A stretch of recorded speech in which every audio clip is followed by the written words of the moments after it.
Guys, pakita ko na sa inyo yung tubig dito. Linaw.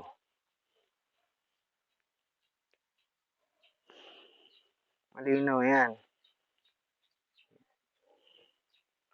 So, ito yung malaking irrigation dito sa Tansa. Galing yan sa Tres Cruces.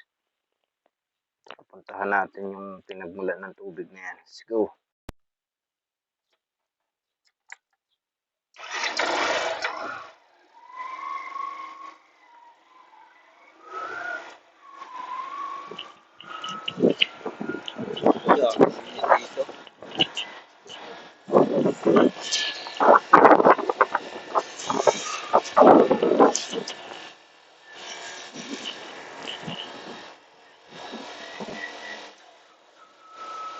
Grabing init niya.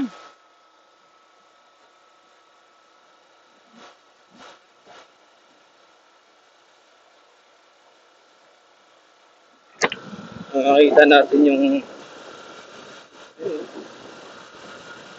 ang ganda pa ng irrigation dito. Pero yung irrigation sa nanganganib pa rin talaga itong may subdivision kasi yung paligid puro subdivision na. Sige, tingnan natin. Sa yung Tres Cruces Dam. Kung saan galing yung mga irigasyon dito sa may Tansa.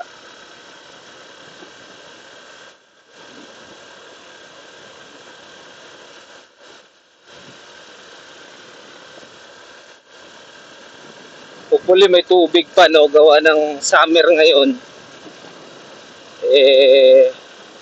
Sana sinarado na nila yung feeling ko sinarado na nila yung gate ng dam.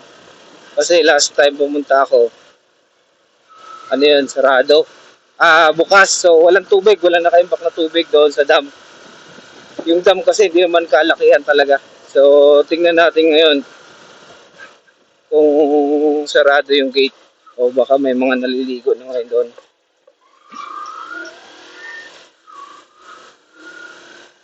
So actually itong road na dinadaanan ko, ito yung Capipisa Road. So galing doon sa may Antero Highway, Antero Soriano Highway. Ang labas nito papuntang Paradahan sa may 13 Tansa Road. Yan, baka gusto nyong malaman kung saan yung Tres Cruces Dam. So ayon sa aking research, yung Tres Cruces Dam na ito is naitayo pa noong panahon na ang mga Amerikano.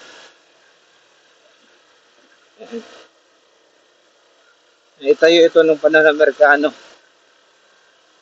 So di ko lang alam exact year, pero ayos doon sa nabasa ko, panahon siya ng Amerikano na tayo.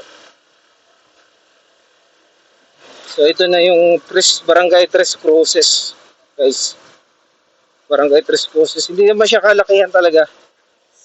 Kasi kumbaga, siguro ito yung sentro ng farm area nung panahon. Natin. Sana wala masyadong tao ngayon. Kung maraming naliligo eh. Salamat! Aray. Sarado naman.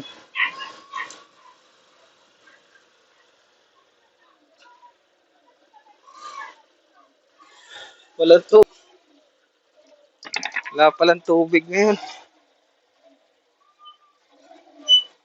Walang tubig.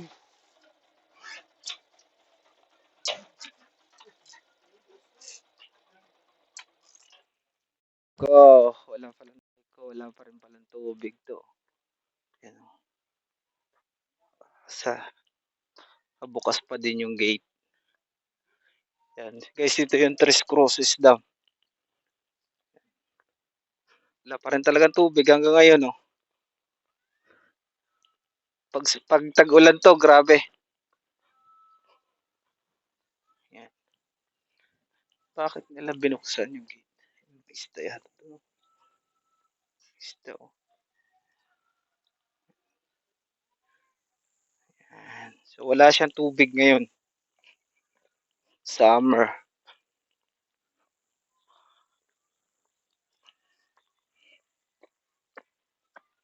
Isda yata dun, oh. Walang tubig siya ngayon, guys. Ayun, may tubig doon sa taas. Pero yung banda rito, wala. Ang daming hito siguro nito dito. Yeah, Tres Cruces, sahin natin. Kaso nasa laula na rin pala talaga ito dito.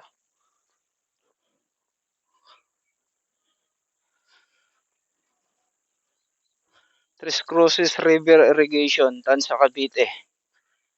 Yan. Ayan ang Tansa. Kuha siya ng carp, tsaka IC. Pero wala nakalagay kung anong year siya ginawa. So dito tayo daan sa kabila.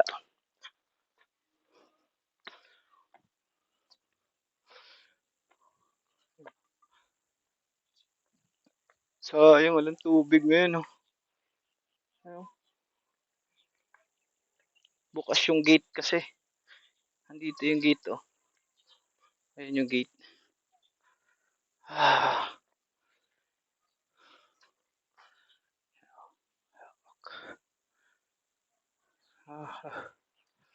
Walang tubig.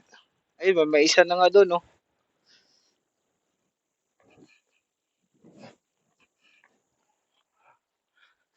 Tao.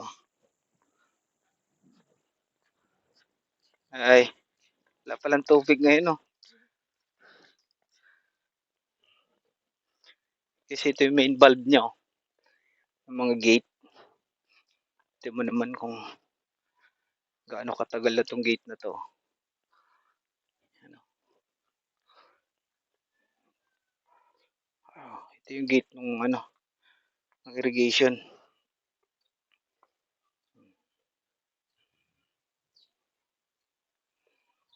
Tigas na yan. Sa Tres Cruces. Sa tagal talaga ng panahon, talaga hindi talaga maiiwasan masalaula yung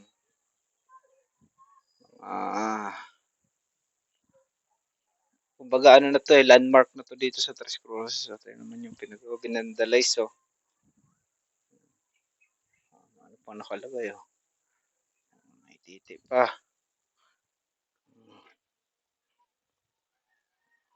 Accosted Love Impress. Yan, TBS. Crush ko siya. Nagkakagusto sa'yo. Jipot. May libading. Ayan, tapos may titi pa dun sa ano. Sabi. Nakalagay pa to, putang ina. May nakalagay pa. Grabe mo. Hindi nakalagpas kay Edmar, oh. Kay Sid. Yan. Kiguls. Lapok. Daming pangalan dito. Shout out sa inyong lahat.